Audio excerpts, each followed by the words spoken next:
Bismillahirrahmanirrahim. Assalamualaikum warahmatullahi wabarakatuh. Salam para pecinta. Ma'rifat adalah lautan tanpa batas. Kedalamannya tidak dapat diduga. Ma'rifat hanya diberikan kepada orang yang dekat kepada Tuhan. Berarti cahaya ma'rifat muncul di dalam hati yang telah dibersihkan dari sifat-sifat kehinaan, buruk, tercela, dengan rasa malu terhadap diri sendiri. Di antara tanda-tanda yang dimiliki orang arif ialah tidak menyesali apa yang lepas dari tangannya dan tidak gembira karena sesuatu yang diterimanya, sebab dia melihat segala sesuatu dengan mata kefanaan dan kemusnahan yang hakikatnya seperti bayangan atau hayalan.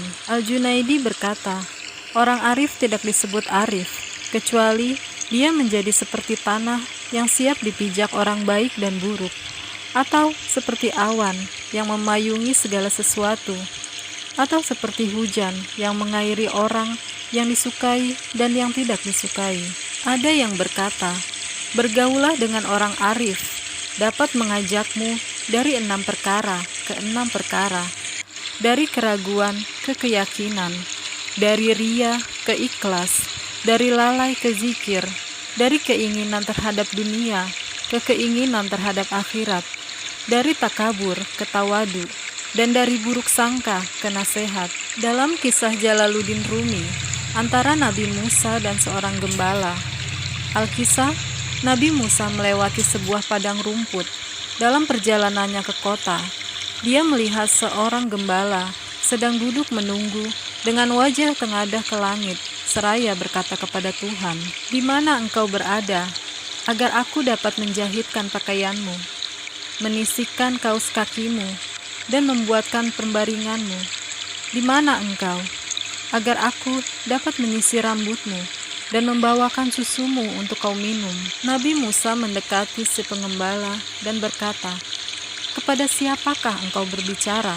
Ia menjawab, "Pada yang telah menciptakan kita, satu-satunya yang menguasai siang dan malam, bumi, serta langit." Nabi Musa marah sekali mendengar jawaban si gembala.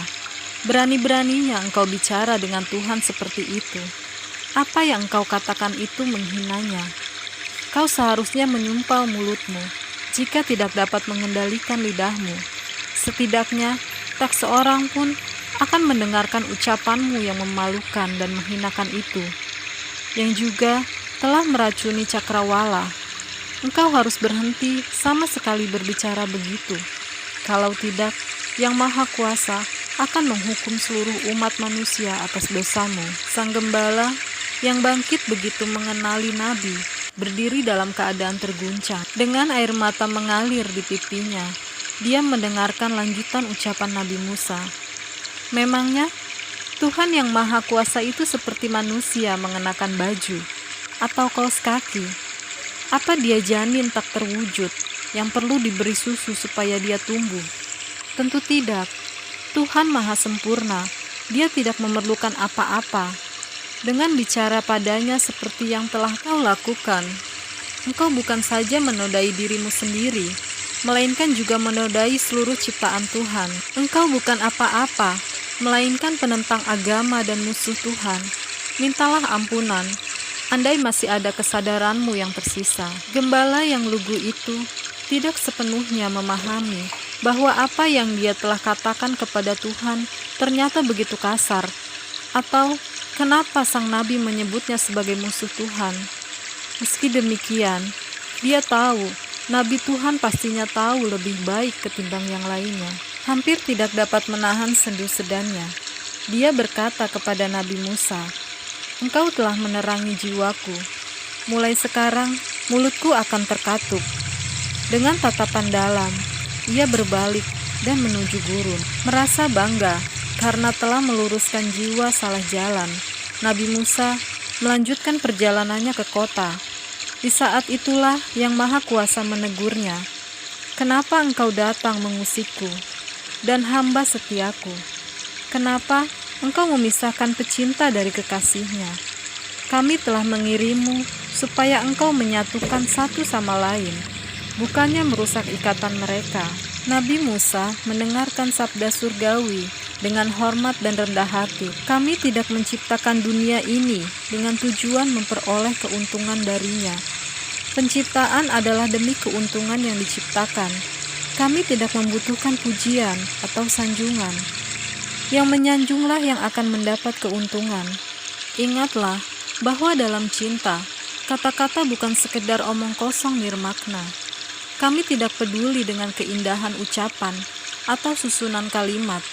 Kami hanya melihat keinginan hati yang terdalam. Dengan cara itulah kami mengetahui ketulusan ciptaan kami, meskipun kata-katanya mungkin tidak bersemi, karena mereka terbakar oleh cinta, juga akan membakar dunia. Sang Maha Kuasa melanjutkan firman-Nya, mereka yang terikat oleh kesopanan tidak sama dengan mereka yang terikat dalam cinta. Dalam umat beragama, bukanlah umat cinta, karena pecinta mengetahui bahwa tidak ada agama melainkan sang kekasih itu sendiri. Sang Kuasa mengajari Nabi Musa rahasia-rahasia cinta, dan sekarang setelah memahami kesalahannya, Nabi Musa menyesali semburan amarahnya tadi. Maka Nabi Musa pun bergegas mencari si gembala untuk meminta maaf. Berhari-hari Nabi Musa berkelana di padang rumput dan gurun, bertanya kepada orang-orang tentang keberadaan si gembala. Setiap orang yang ditemuinya menunjukkan arah yang berbeda-beda.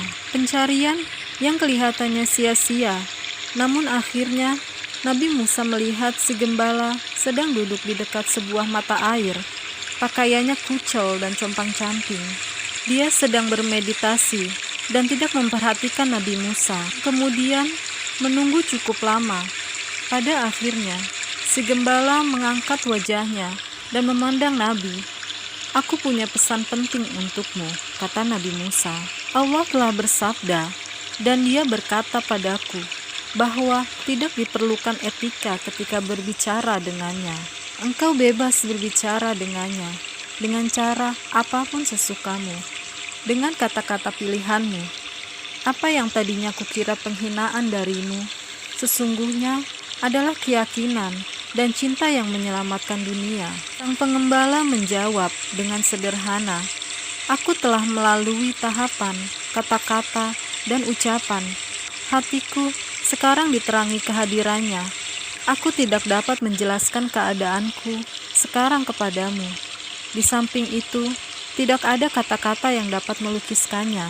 Sang gembala kemudian bangkit dan mulai berjalan. Nabi Musa memandangi sosok sang gembala yang menjauh hingga lenyap dari pandangannya. Kemudian ia berjalan ke arah jalan menuju kota terdekat, mengagumi pelajaran yang baru diterimanya dari seorang pemuja yang lugu dan tidak berpendidikan. Wallahu a'lam bishawab. Semoga kita semua dianugerahi hati yang bersih dan diberikan cahaya ma'rifat agar kita dimudahkan untuk berjalan menuju padanya. Assalamualaikum warahmatullahi wabarakatuh.